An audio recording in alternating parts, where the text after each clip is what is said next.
we looked at the symbols, we named some other things actually. So I think here now let us talk about the Ohm's law. We mentioned the resistivity and the likes, and I even want us to finish that today and enter capacitance today. So I don't want it to remain anything. In the next class, I want it to be Gregor soup. I got grace. So let's take it from Ohm's law, everyone. Wait. I've explained Ohm's law here. I've explained Ohm's law, please. Yes, that was what we did last class. We said there are some materials, they are ohmic conductors, and some are non-ohmic because there are different types of conductors. When we say conductor, it is a material that allows the flow of electricity through it. There are some certain conductors that have almost zero resistance, while there are some conductors that have almost infinity resistance. It depends on the kind of conductor it is.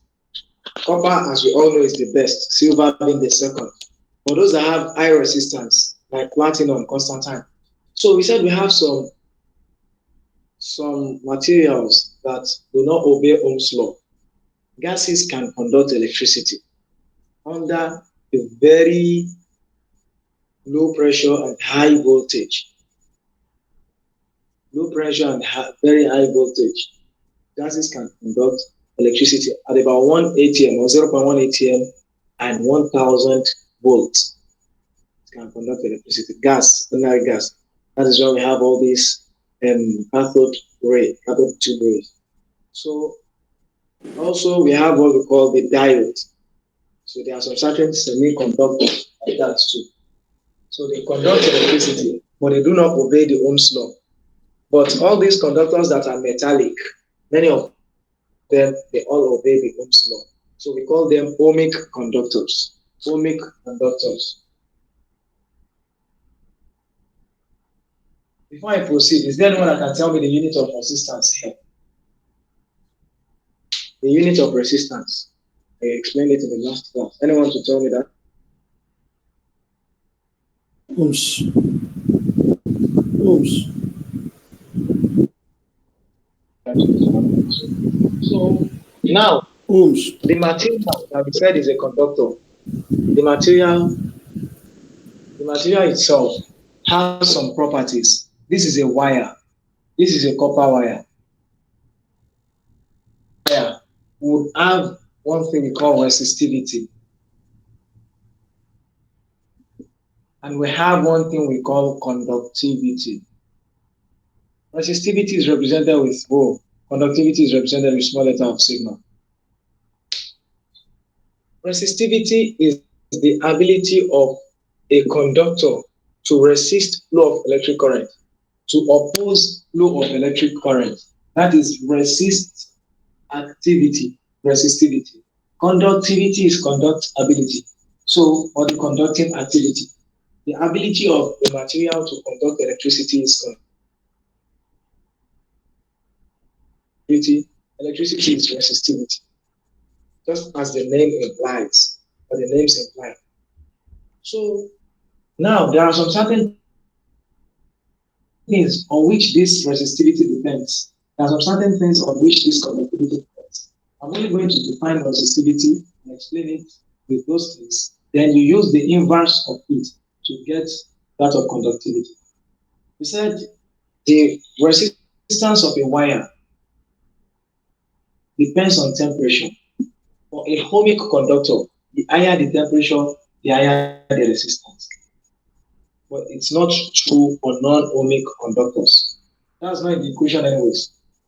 We have the cross-sectional area of the wire. If the wire is a wide wire, that is, this is a wire. The wire is as wide as this. The ball of the wire is as wide as this. It's different from the ball of the wire that is as wide as this. Comparing the resistivity of the both of them, or the resistance of the both of them, this one here now will have a lower resistance than this one. This one here will have a lower resistance than this one. So that means resistance is inversely proportional to the cross-sectional area. This is the area per r squared. this for R1, this is the area for R squared for R2. So resistance depends on area. It is directly proportional, it is inversely proportional to the area. And now look at the second thing. This is a wire of length L1. This is another copper wire of length L2. The resistance here will be more than the resistance here. That is, the longer the wire, the higher the resistance. The faster, how am I going to put it that the broader, should I say the wider the wire? Is there anyone that can borrow me the English to use?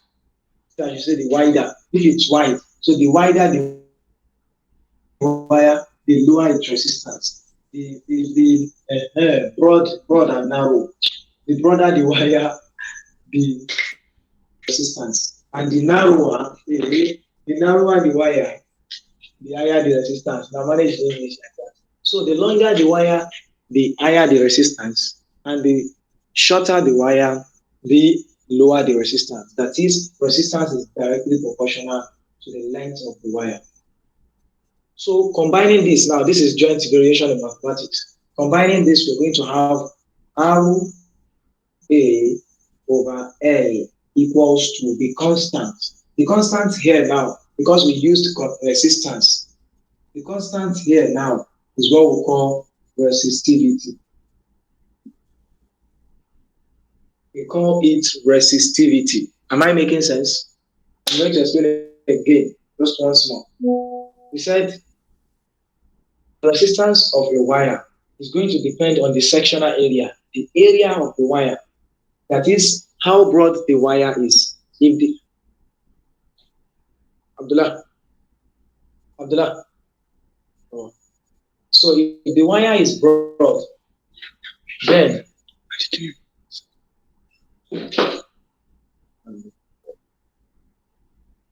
sorry for that. So the broader the wire, the lower the resistance, and the longer the wire, the higher the resistance. So if the wire is broad, like this, very broad compared to this one, the one with a broader one like this will have low resistance compared to this one.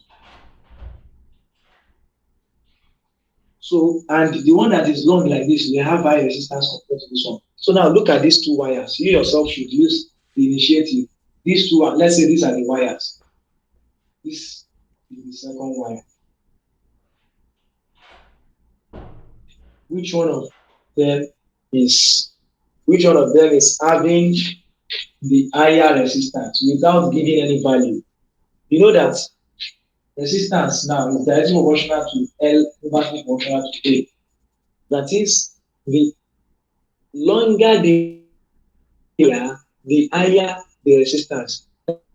Has led on this one, is leading on this one already with 1 point for length, leading on this one.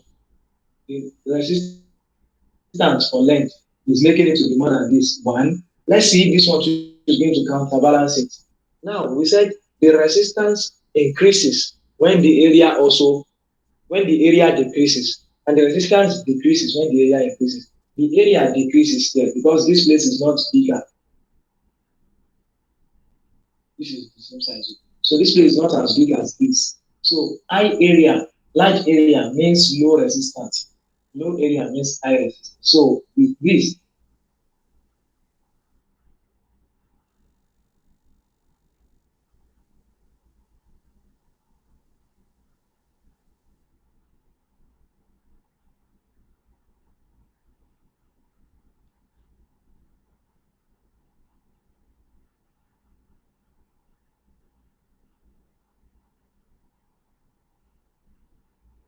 can anyone hear me? Hello? We can hear you.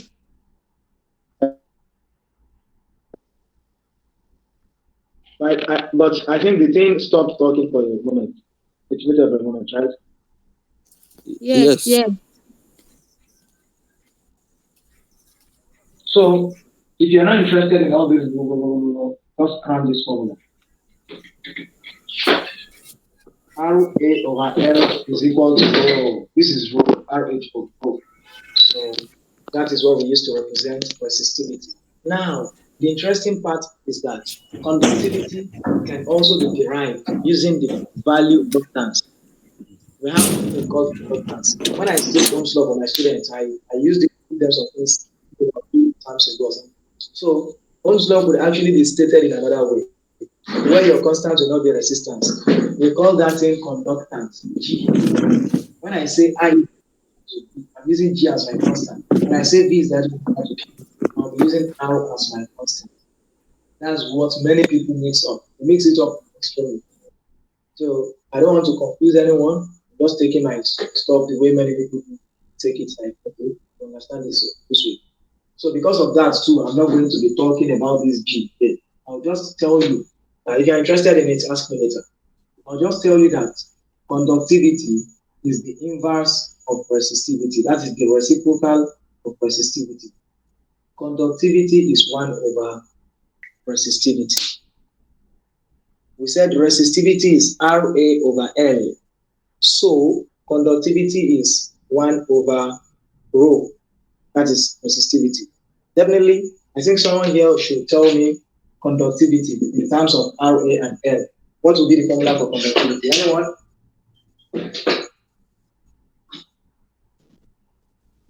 Anyone here with the formula for conductivity now? I use this book to take the questions. Hello, Valley. I have a question about this. Is there anyone that will tell me the formula now? The formula for conductivity. You don't bother. Hello, Valley. You are clapping. You did not. Type person with this. Ask question. You clap. Now who answer?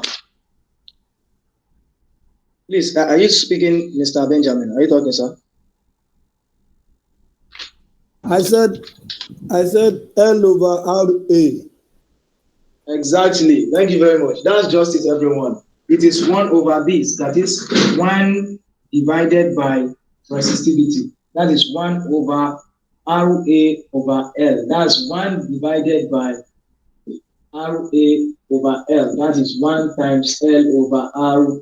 The value for conductivity is equal to L over RA. And if you are confused, just use RA over L to get your resistivity, then take conductivity to be the reciprocal of resistivity. Secondly, the unit of resistivity is ohm meter, while the unit of conductivity is per ohm per meter. I want to look for the question, please. Everyone, please, if you have any question, please, any question on what we just explained. Any question, please, don't hesitate. Can't just be here wasting your time. You must understand what you're facing. Any question? No question at all. Okay, Chi, you are the one clapping earlier.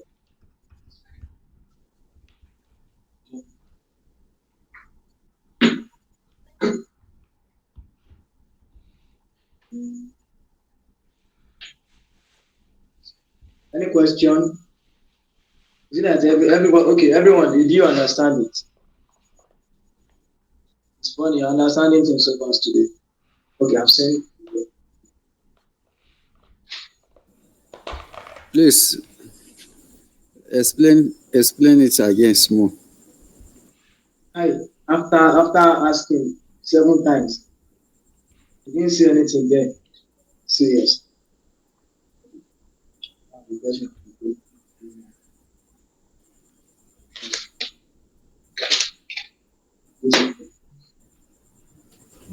So again, I said resistivity is the ability of a material to oppose electric flow of electric current, and it is represented as this. It has a value.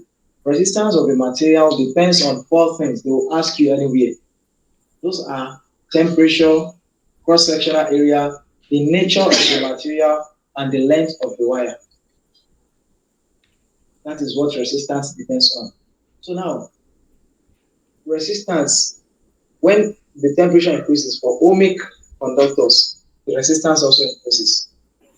For non-ohmic conductors, it decreases. That is another point of question.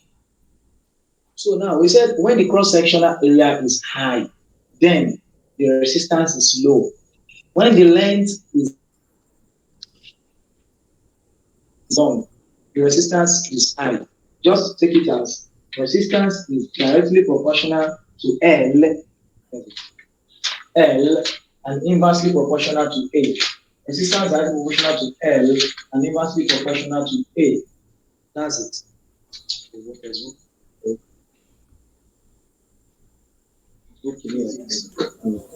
So, and because of this now, because of this variation, you are going to have this. And I mentioned it, if you're interested in all this, if you're not interested in all this blah blah, just take this formula and carry it like you understand now?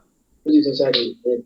So that is resistivity. And we said conductivity is the reciprocal of resistivity.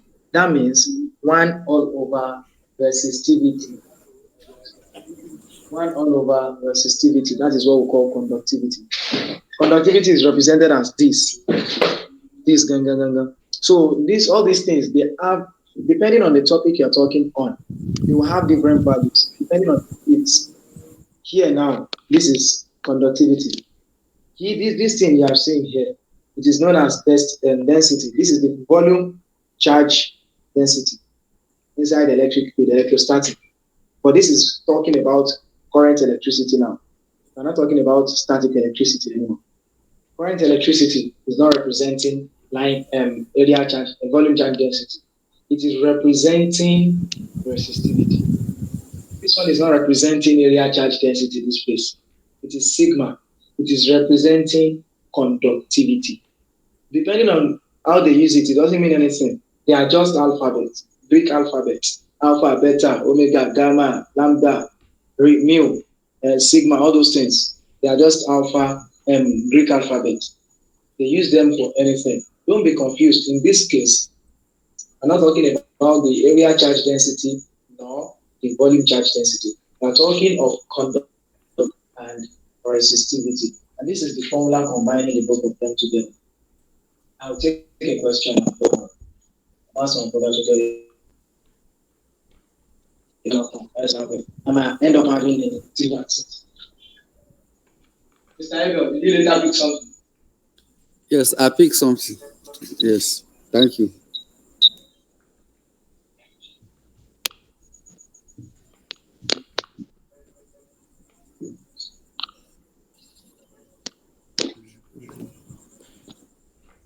Okay, it's one of sense.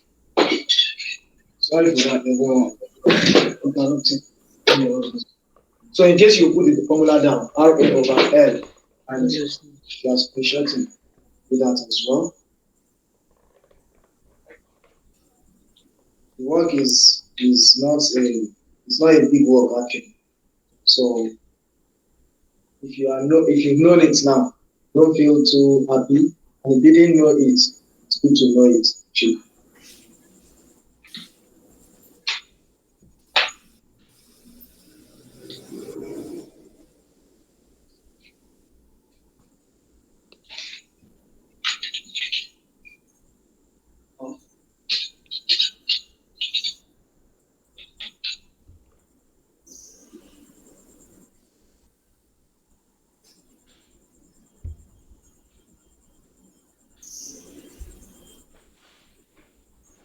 Okay. This question says, what is the resistivity? Shall I write it out, or somebody will type it for me over there? I think I'll prefer that.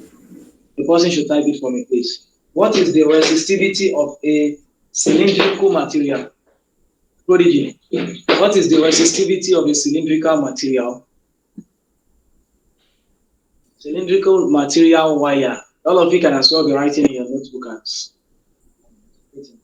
What is the resistivity of a cylindrical material wire?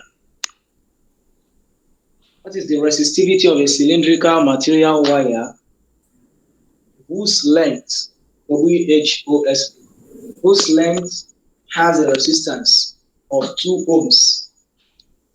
This is ohms on the board. After the tab for later. Whose length, whose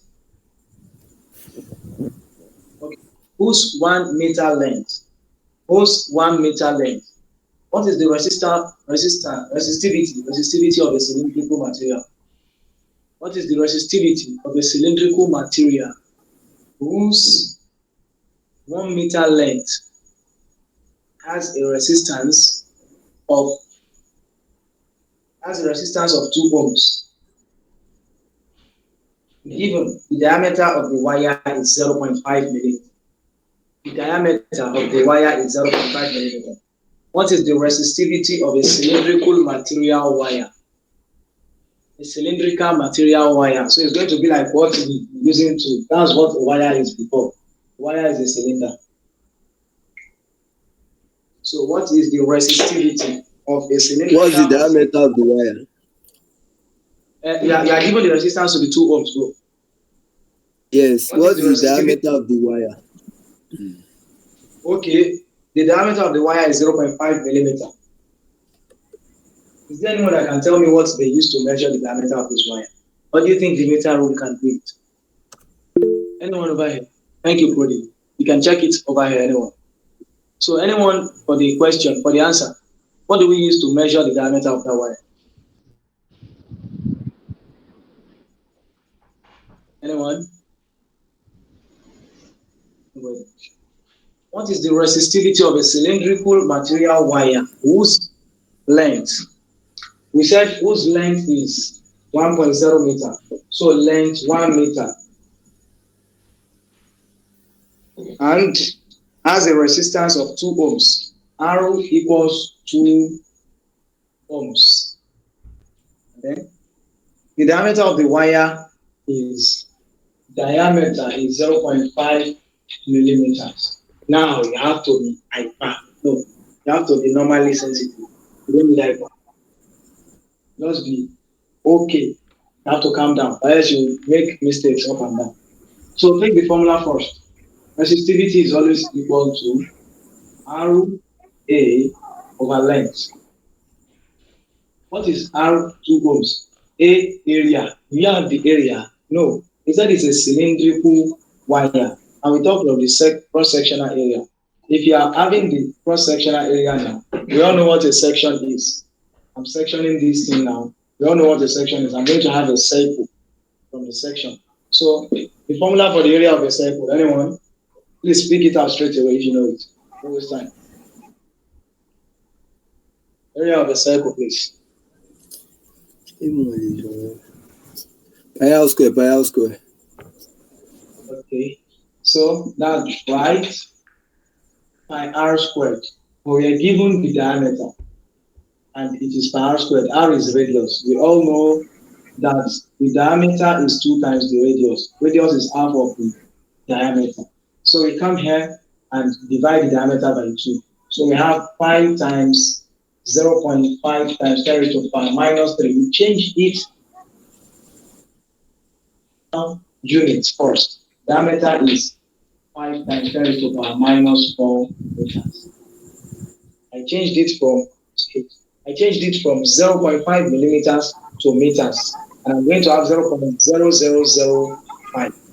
That is 5 times 10 raised to power minus 4 meters. So the radius is going to be 5 times 10 raised to power minus 4 over 2. Please show your workings if it's theory, how you did all this. So this is going to give me 2.5 times 10 raised to power minus 4 meters. That's my radius. I've gotten my radius. Now let me do pi r squared for the area. Please, are we moving together, everyone? Hope I'm not losing anyone. Please mute your mic, sir. I think I'm hearing some voice on the ground. Please, sir.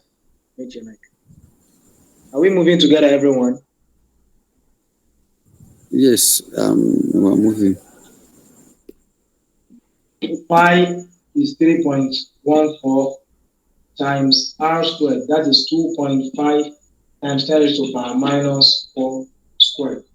I would want someone to do the help for me. I'm having 3.14 times 6.25 times 10 raised to power minus 8. Please, 3.14 times 6.25. Anyone with the answer? Perhaps 22%. 3.14 times 6.25.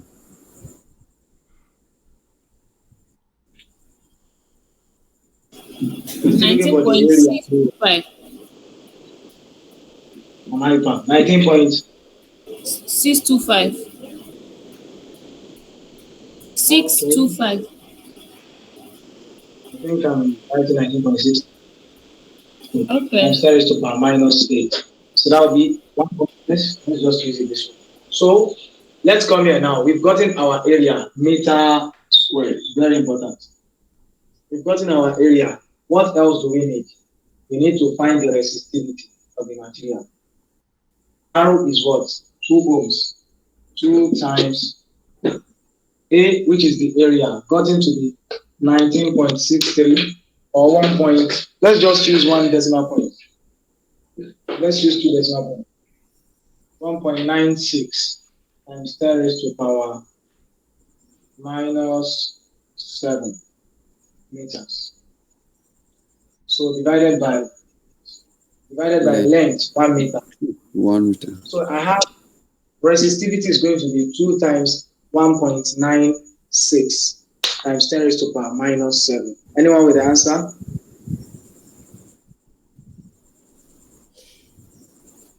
Anyone with the answer?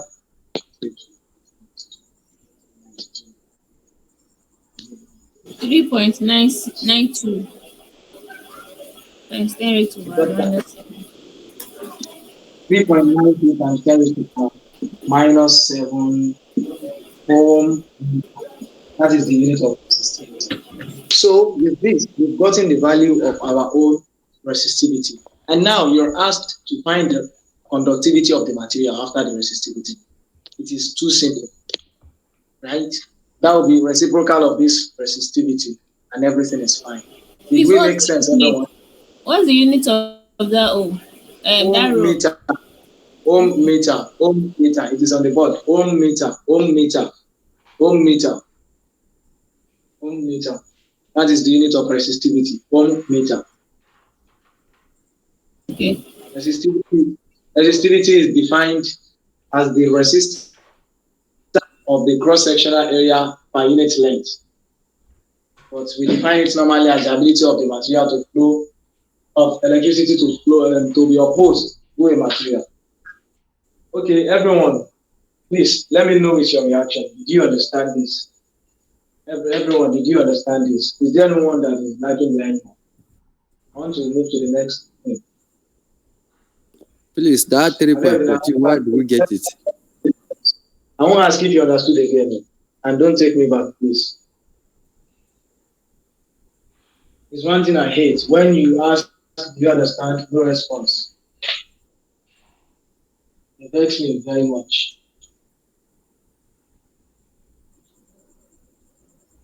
So definitely if you ask, you do understand, I will also not reply. I will also not reply.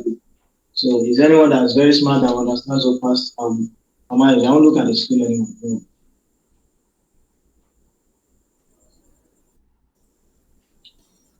So that's that as far as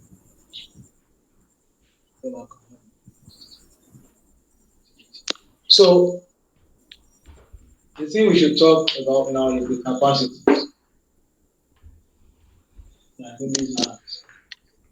So the capacitance. When we mention capacitance, we're talking about the ability of a material to store electric charge. The ability of a material to store electric charge. A capacitor stores an electric charge. That is the meaning. A capacitor stores an electric charge. So capacitance C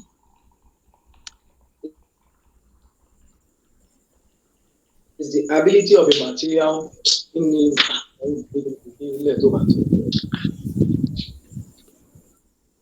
Capacitance C is the ability of a material to store electric charge, and it is the ratio. You can as well define it as the ratio of the electric charge to voltage. We define it as well as the electric charge per voltage. That is what we call capacitance. And a capacitor is used for storing electric charge. Capacitor and electrophorus, they are used for. So we said C capacitance is Q over V. Don't forget. C equals Q over V. Capacitance is the ratio of the charge to the voltage, to the potential difference. So we'll be using this to do some workings. But wait first. We said yesterday, first, this is the symbol of battery. Positive terminal, negative terminal. This is the symbol of capacitance. Look at the difference. The negative terminal in a cell is shorter than the positive terminal. But in a capacitance or in a capacitor, the two terminals are of the same length and symbol. Am I making sense? The two terminals are of the same length and symbols. So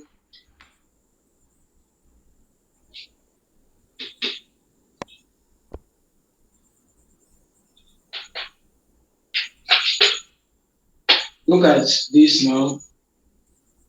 This is a capacitor, another capacitor C1, C2, another capacitor C3. Meeting at a point. Their ends meeting at the same point. This is the resistor here. This is the voltmeter here. This is the ammeter here. This is the bulb here.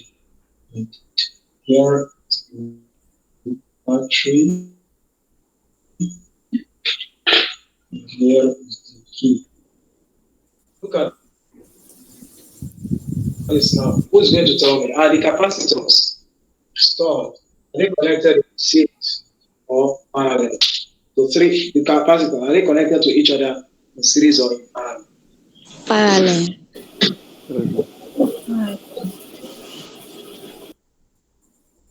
Connected in parallel. So when this is just the exact opposite of resistor. When capacitors are connected in parallel, the equivalent capacitors. When capacitors are connected in parallel, the equivalent capacitance is going to be C equals C1 plus C2 plus C3. So Cn. This is for series connection of capacitors. This is, this thing now, if it was resistors, it's for series. But here now, it is parallel connection of capacitors. Parallel connection of capacitors. This is the formula. Parallel connection of capacitors. So, but when the capacitors are connected in series, like this, when they are connected in series, they will now be the 1 over C equals to 1 over C1 plus. This is a capacitor, this is another capacitor, this is another capacitor, this is another capacitor, this is another capacitor, this is the battery, this is. So I have about 5 capacitors here. The total capacitor is going to be C equals C1, 1 over C equals 1 over C1, plus 1 over C2, plus 1 over C3. This is for series. You can just put it down like that. And this is for parallel. What's the exact opposite of resistance?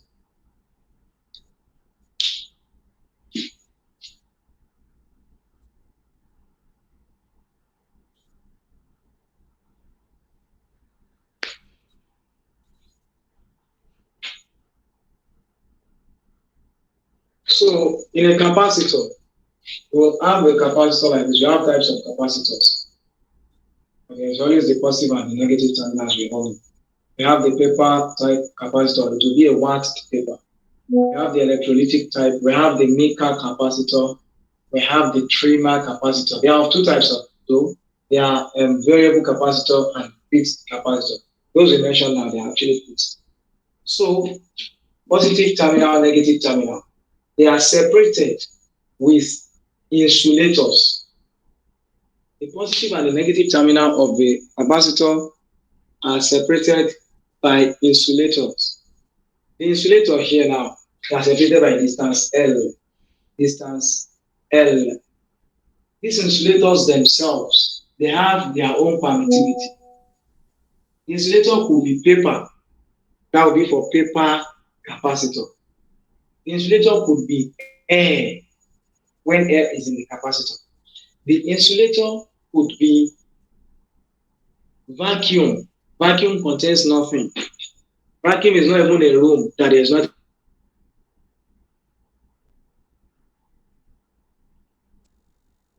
That is void. Vacuum means nothing. Where there is no in vacuum, sound cannot move. Sound cannot pass. Sound is a mechanical wave. So and it needs a medium for it to what to propagate. When you are speaking into a vacuum, it won't move. Even something that's very close to you will not hear because the sound will not be able to move. Sound will not be able to move. That is vacuum.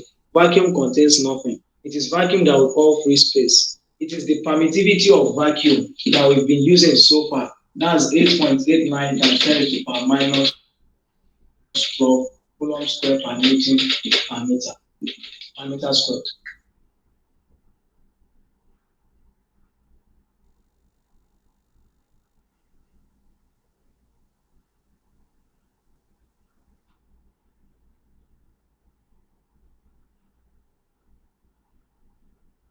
It might be Mika, it might be free space itself, that there's nothing between both of them. Vacuum, just vacuum, nothing inside it. So we are going to consider that later. The insulators inside this thing, we call them a name. The positive terminal and the negative terminal is separated or are separated by insulator. The insulators are known as dielectrics. Like the paper we just mentioned now, even sand that we just mentioned now. So they are known as dielectrics. So the constant of permittivity of that thing to the ratio of that one to this one is going to give us the dielectric constant. We call something the dielectric constant. Everyone take a look. This is the permittivity of air. This is the permittivity of vacuum. So there is now one thing we call relative permittivity. This is when you guys will start saying physics is hard. So relative permittivity, but it's not hard. You just need to listen more. Relative permittivity of a material. Relative permittivity, that is ER of that material, is also known as the dielectric constant of that material. For paper, the electric constant of paper, and this is how you can get it. Relative permittivity of paper is the same as the dielectric constant. This is how you get it. That's the permittivity of that material itself divided by permittivity of free space. We all know refractive index. The formula for refractive index is the speed of light in a medium over the speed of light in vacuum. So something like that happening here too.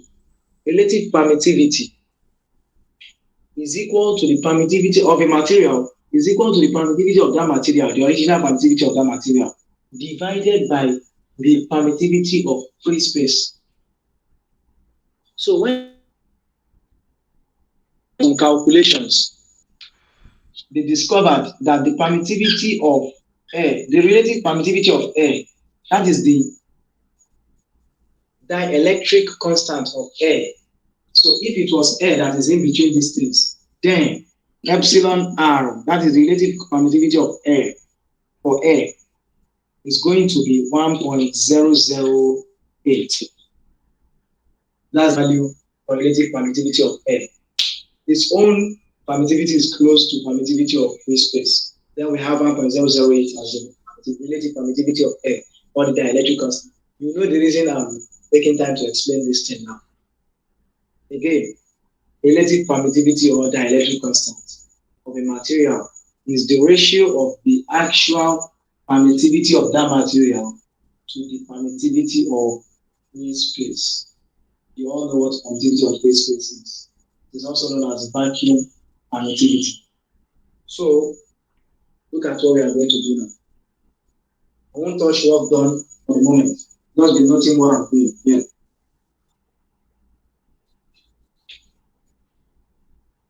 Capacitance depends. Capacitance also depends on the area and the length between the two terminals.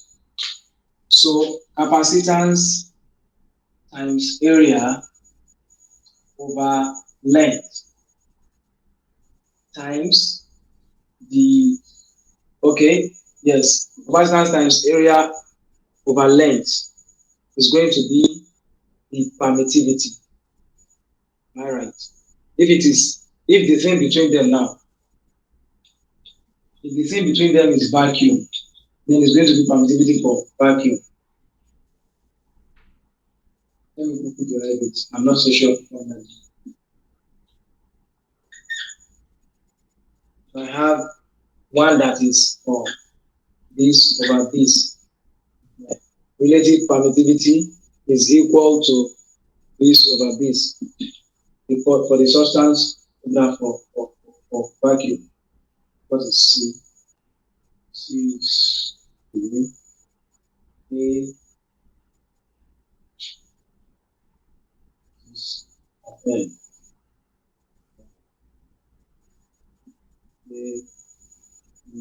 N. So epsilon naught. This cancel this dot. Epsilon naught. Okay, so C equals this A over L. That's what I'm trying to do. So this is the formula I'm going to bring out for you. I just mentioned something earlier. I mentioned the dielectric constant. You might not really know the permittivity, the original permittivity of the material itself. You might not really know it, but the permittivity of that material, that is the dielectric constant of that material. And you know the permittivity of free space before. See, permittivity of air, I can get it myself now because the relative permittivity of air is 1.008. And I know that permittivity of free space is 8.89 times 10 raised to power minus 12 coulomb square per meter square. So my, what's it called? Permittivity of air, actual permittivity of air, not the relative permittivity, is going to be what? Since relative permittivity is equal to actual permittivity over permittivity of free space, cross multiply, I will have permittivity, relative permittivity times permittivity of free space. So multiply them against each other. I will have 1.008 times 8.89 times 10 raised to the power minus 12, which is still approximately the same thing. Very much approximately the same thing. Just two numbers added behind the 9. So this is the exact permittivity of air. So if the material that I'm using as my own capacitor is having its own dielectric, as we know the dielectric, right? So it's having its own dielectric as air, then I'll be using the actual permittivity of air here. Now, let me take an example for that one that is not air, but ordinary vacuum that we are all common with. See, what is the capacitance? A very quick one. What is the capacitance when what is the capacitance of a capacitor with the distance between its terminals being 2 meters and the area of a part which is square is 25 meters squared, or let me just use 5 meters squared. What is the capacitance? If the dielectric material is just vacuum, if it's vacuum that is in between them, if it is vacuum, so you are using the permittivity of vacuum, 8.89 times 10 to the minus 4 coulomb square per meter. So now, come here, write the formula. This is the basic formula, that C is equal to permittivity of that thing that you are using.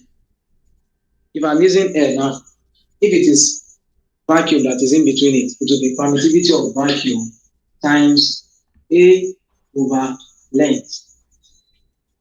So it might be the radius they will give you as well. No? But I don't want to stress us and use the area straight away. That's 8.89 and 10 to the power minus 12 times A is what? Area 5 over the length is 2, like this. So with this, you are going to have your capacitance as 2.5 times this. So anything you have at the end of the day Your capacitance in farad.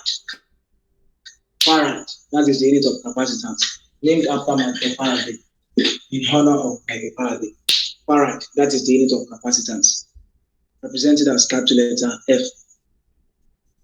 So, if the material is not, if the dielectric there is not free space, is not vacuum now, it's something else, like air. Now look at it, like air. We are going to take a question with peace of mind now.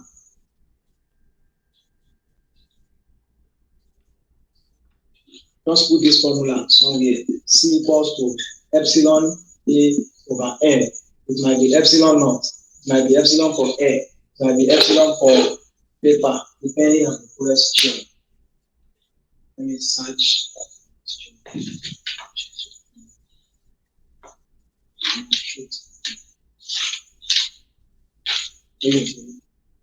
See, the question says a parallel capacitor. A parallel capacitor. We are already taking it now. So by going through your material just for some few minutes, you have a good grasp of what we're talking about. A parallel capacitor consists of two square plates each. Two square plates each. This is the capacitor. So this is the positive terminal, this is the negative terminal. Plus, minus. This is a square. This is another square. The diagram is not given. I'm trying to picture it out for you. So, of side 25 cm, the parallel capacitor. Hope there is someone writing it. Please, so a parallel capacitor consists of two square plates. Of each of side 25 cm. A parallel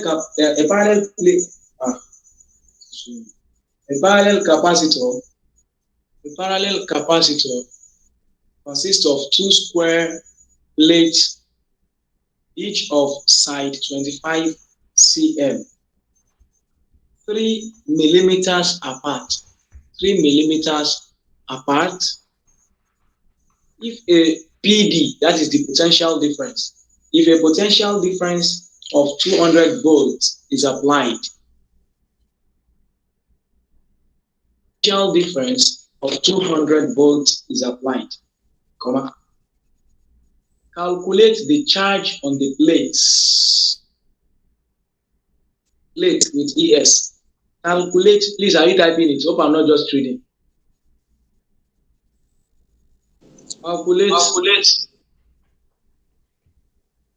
Calculate the charge on the plate, TES. Calculate the charge on the plate with I air. The plate with air. I don't know their past typers here. The plate with I air, I paper. You know the difference there? It will be the permittivity constant or the electric constant. I paper of relativity 2.5.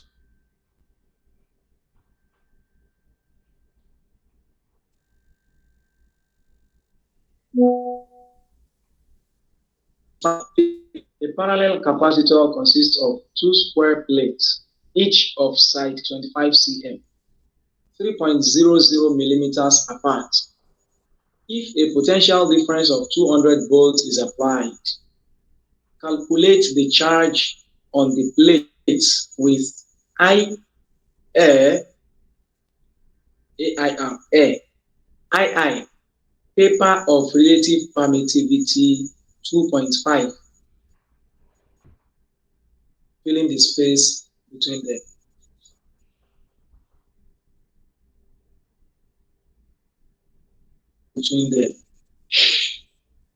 Can we solve it now? I think after solving this like this, we'll call out a bill. Can we solve it now? Thanks. Okay. We are given the don't cover the plot.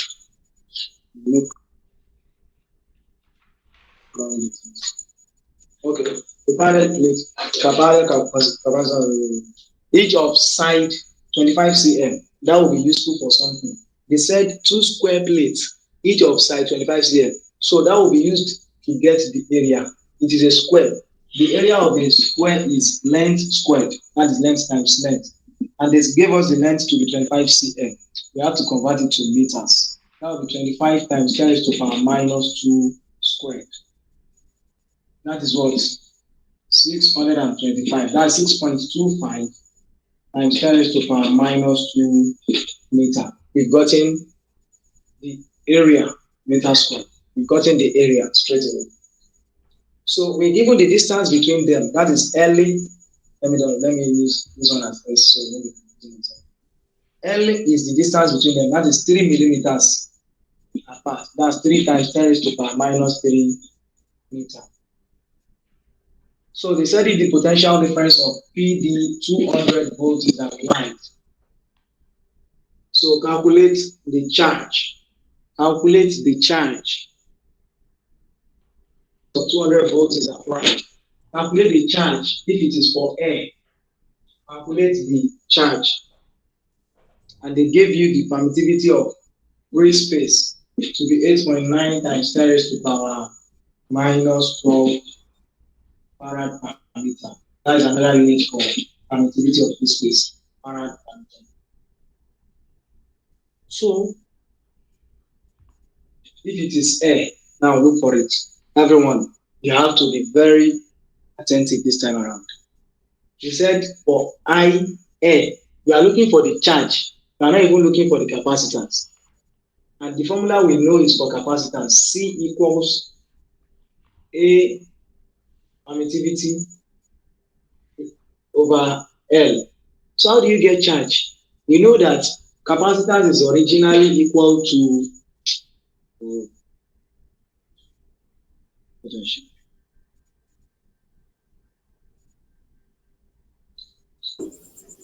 Charge over volt. Is originally equal to charge over V. So after getting our capacitance, we can use it to get charge since we are given the potential difference 200 volts. Am I making sense? Hope I'm not just talking. Okay. So let's look for the charge first, the capacitance first. But we can't still do that since they said air and they gave us the permittivity of free space. So to get the permittivity of air, we use the relative permittivity of air. They said relative permittivity of air, that's the electric constant of air, is equal to actual permittivity of air over permittivity of free space. By cross multiplying, actual permittivity of air is equal to relative permittivity of air times permittivity of free space. So we can come and use it to represent this epsilon here. So C equals E R E naught times A all over L. I think I'm going to pass this into the next class. Even myself, feeling a sudden issue in my body. Epsilon naught, epsilon R for air is always 1.008. That's the dielectric constant for air. Epsilon naught is always 8.89 times 10 raised to the power minus 4. And the area gotten was 6.25 times 10 raised to the power minus 2 all over. Or should I just ask you guys to go and finish it? I really can't finish it. All over L. Where is the L? What is the value for L? 3 times 10 raised to the power minus 2. So anything you get as your value will be the capacitance in when it is air that is between them. This is for air. So knowing that value now, we just come here to use it for the charge. Charge is going to be the value you get times the potential difference 200 volts. So 200 times the capacitance now will give you the charge in that capacitor that is separated by air. Now the second one, use this same method to get that separated by paper. They gave you the relative permittivity of paper already at 2.5. Then you'll be able to solve it. Please, everyone, have a nice time. Are you going to this sharing screen? Are you going to screenshot it or not? Like, do you think you're screenshotting? Really, I'm going out. Okay, have a nice time, everyone. Thank you.